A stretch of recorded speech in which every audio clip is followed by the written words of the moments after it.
दोस्तों इमेजिन करो एक ऐसा इंडिया जो न सिर्फ अपने ड्रीम्स को विंग्स दे रहा है बल्कि वर्ल्ड के सबसे बड़े टेक और डिफेंस स्टेजेस पर अपना झंडा गाड़ रहा है। छोटे से स्टार्टअप से लेकर बड़े डिफेंस प्रोजेक्ट्स तक हम आज एक ऐसी कहानी सुनाने जा रहे हैं जो दिल से दिल तक जाएगी। थोरियम रिएक्टर्स जो एनर्जी का फ्यूचर बदल सकते हैं, ड्रोन्स जो दुश्मन के रेडार को छुपाकर अटैक करेंगे, स्टार्टअप्स जो एनवीडिया जैसे जायंट्स को चैलेंज कर रहे हैं और एरोस्पेस में एक नया रेवोल्यूशन। ये सब और भी एक्साइटिंग अपडेट्स एक ही वीडियो में। तो रेडी हो जाओ क्योंकि ये एक ब्लॉकबस्टर राइड होने वाला है। और हां, अगर ये वीडियो पसंद आए तो लाइक, शेयर और सब्सक्राइब करना ना भूलना क्योंकि ये सिर्फ शुरुआत है। थोरियम पावर, भारत रूस का गेम चेंजिंग प्लान।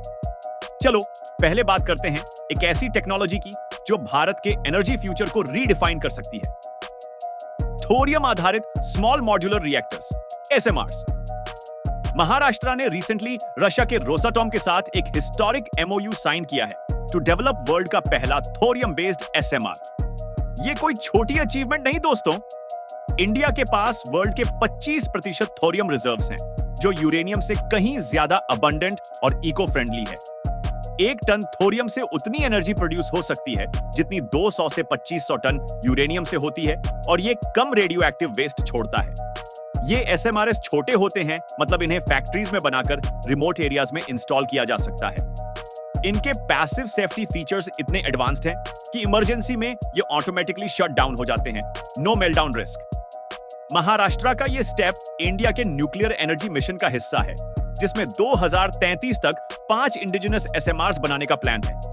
रशिया का एक्सपर्टीज और इंडिया का थोरियम, ये कॉम्बो क्लीन एनर्जी का नया दौर ला सकता है।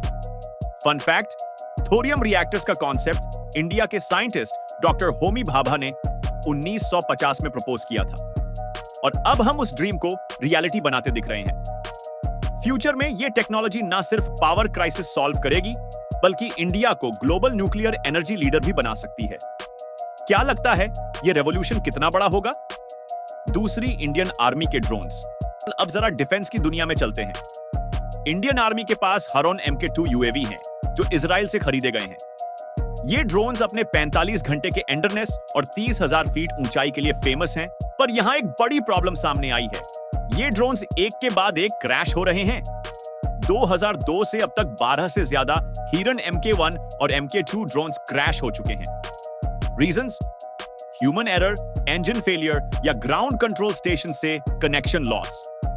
एक रीसेंट इंसिडेंट में जामू एयरफोर्स बेस के पास एक MK2 ड्रोन एक टावर से टकरा गया, जिससे स्ट्रक्चरल डैमेज तो हुआ ही, इंडियन एयरफोर्स के स्टाफ भी इंजर्ड हुए।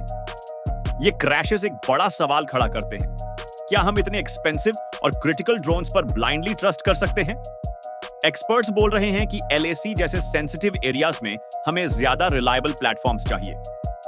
इंडियन आर्मी अब इंडिजिनस ड्रोन प्रोग्राम्स पर फोकस कर रही है, जैसे DRDO के तापस यूएवी और गारुडा एरोस्पेस के डिफेंस ड्रोन्स, जो एरो इंडिया 2025 में शोकेस हुए। ये ड्रोन न सिर्फ सस्ते हैं बल्कि लोकल कंडीशंस के हिसाब से डिजाइन होते हैं, तो रिलायबिलिटी का चांस ज्यादा है। क्या ये क्रैशेस इंडिया को अपने ड्रोन डेवलप करने के लिए एक वेकअप कॉल देंगे? तुम्हारा क्या ख्याल है? 3, चीन की ड्रोन थ्रेट का जवाब, इंडिया का जीनियस हैक। अब एक माइंड ब्लोइंग डिफेंस इनोवेशन की बात करते हैं। चाइना ने रिसेंटली धमकी दी थी कि वो इंडियन ड्रोन्स के इलेक्ट्रो ऑप्टिकल सिस्टम्स को हैक या डैमेज कर सकता है यूजिंग एंटी रेडिएशन रेडार्स। पर इंडिया ने एक ऐसा जुगाड़ निकाला है जो चाइना के होश उड़ा देगा। Wire guided FPV, first person view drones. ये ड्रोन एक अल्ट्रा स्ट्रांग लाइटवेट वायर से कनेक्ट होते हैं, जो 2 से 10 किलोमीटर तक काम कर सकता है, और इंडियन आर्मी का टारगेट है इसे 20 किलोमीटर तक ले जाना। ये ड्रोन इतने लाइटवेट हैं कि सोल्जर्स इन्हें बैकपैक्स में कैरी कर सकते हैं। वायर कनेक्शन का मतलब है नो रेडियो सिग्नल्स, तो चाइना के रेडार्स इन्हें डिटेक्ट या हैक नहीं कर सकते। प्लस ये 4 के रेजोल्यूशन कैमरे के साथ रियल टाइम फुटेज देते हैं, परफेक्ट फॉर प्रिसिशन स्ट्राइक्स और रिकॉइंसेंस। एक और कूल फीचर, ये ड्रोन एक बजिंग साउंड बनाते हैं, जैसे भंवरों का छत्ता, जो एनिमीज का मोरल तोड़ देता है। इंडियन आर्मी का प्लान है एक पूरी स्वॉर्म बनाने का, जो फिजिकली और साइकोलॉजिकली दुश्मन को ओवरवेल्म कर दे।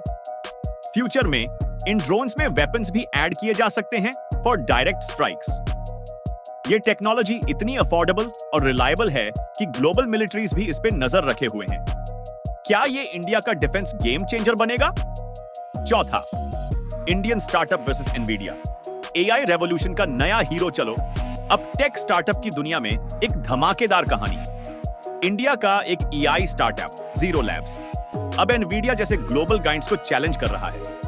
ये कंपनी आईआईटी मद्रास के साथ पार्टनरशिप में एक रिवॉल्यूशनरी फ्रेमवर्क डेवलप कर रही है, कॉम्पैक्ट ईआई। इसका बेसिक आइडिया है, हाई एंड ईआई सिस्टम चलाने के लिए कॉस्टली जीपीयूएस की जरूरत नहीं।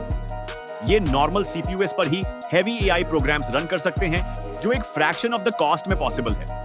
जीरो लैब्स ने रिसेंटली इंटेल के साथ एक डेमो किया, जहां उन्होंने दिखाया कि कैसे एक standard CPU complex AI task handle कर सकता है।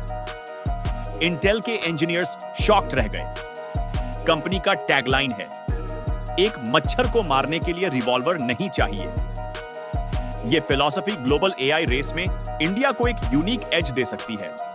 जबकि यूएस के चैट जीपीटी और चाइना के डीप सीक जैसे मॉडल्स बिलियंस के इंफ्रास्ट्रक्चर पर चलते हैं, जीरो लैब्स अपने एग्जिस्टिंग हार्डवेयर से ही वर्ल्ड क्लास एआई बनाने का क्लेम करता है। 2025 में यह स्टार्टअप अपना फ्रेमवर्क ओपन सोर्स करने का प्लान भी बना रहा है, जो स्मॉल बिजनेसेस और डेवलपर्स के लिए गेम चेंजर हो सकता है। क्या इंडिया इससे एआई सुपर पावर बनेगा? पांचवां, एरोस्पेस में इंडिया का दम, एयरबस का बड़ा कमिटमेंट। फाइनली एरोस्पेस की दुनिया से एक बड़ी खबर। एयरबस, वर्ल्ड की लीडिंग एयरक्राफ्ट मैन्युफैक्चरर, ने एक हिस्टोरिक अनाउंसमेंट किया है। वो 2030 तक $2 अरब के पार्ट्स हर साल इंडिया से खरीदेगा। ये नंबर 2019 के 500 मिलियन से 4 गुना ज्यादा है। करंटली इंडिया ऑलरेडी 1.4 अरब के एरोस्पेस पार्ट्स एक्सपोर्ट करता है, और ये ग्रोथ मेक इन इंडिया का प्रूफ है। एयरबस का कहना है कि इंडियन मैन्युफैक्चरर्स जैसे टाटा एडवांस्ड सिस्टम्स और महिंद्रा एरोस्ट्रक्चर्स अब वर्ल्ड क्लास क्वालिटी के पार्ट्स बना रहे हैं। महिंद्रा एरोस्ट्रक्चर्स ने रिसेंटली एयरबस के H130 हेलीकॉप्टर के लिए फ्यूजलाज मैन्युफैक्चरिंग का कॉन्ट्रैक्ट जीता है, जो एक बड़ा माइलस्टोन है। टाटा भी एयरबस के C2 95 एयरक्राफ्ट के लिए पार्ट्स सप्लाई कर रहा है, जो इंडियन एयरफोर्स के लिए बनाए जा रहे हैं। इंडिया के ऑर्डर बुक में 1800 से अधिक एयरक्राफ्ट्स के ऑर्डर्स हैं, जो एयरबस के ग्लोबल ऑर्डर्स का बड़ा हिस्सा है। ये पार्टनरशिप्स ना सिर्फ जॉब्स क्रिएट करेंगी, बल्कि इंडिया को ग्लोबल एरोस्पेस मैन्युफैक्चरिंग हब भी बनाएंगी। एक्सपर्ट्स बोल रहे हैं कि 2035 तक इंडिया का एरोस्पेस मार्केट $100 अरब का हो सकता है। क्या ये इंडिया के इंडस्ट्रियल रेवोल्यूशन का नया चैप्टर है? तो दोस्तों, ये थी एक ग्लिम्स उस भारत की जो ना सिर्फ सपने देखता है, बल्कि उन्हें पूरा भी करता है। थोरियम रिएक्टर्स से एनर्जी इंडिपेंडेंस, इंडिजिनस ड्रोन से डिफेंस स्ट्रेंथ, स्टार्टअप से एआई रेवोल्यूशन और एरोस्पेस में ग्लोबल लीडरशिप, हर फील्ड में इंडिया अपना मार्क छोड़ रहा है। ये स्टोरीज सिर्फ टेक्नोलॉजी की नहीं, बल्कि एक नए कॉन्फिडेंट इंडिया की हैं, जो वर्ल्ड स्टेज पर अपनी आवाज बुलंद कर रहा है। अब तुम बताओ, इनमें से कौन सा इनोवेशन तुम्हें सबसे ज्यादा एक्साइट करता है? थोरियम का पावर, ड्रोन्स का जुगाड़, या एआई का DC swag?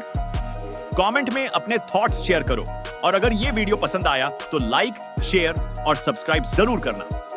Let's celebrate India का ये टेक टेक ऑफ साथ में। नमस्ते, और मिलते हैं नेक्स्ट वीडियो में।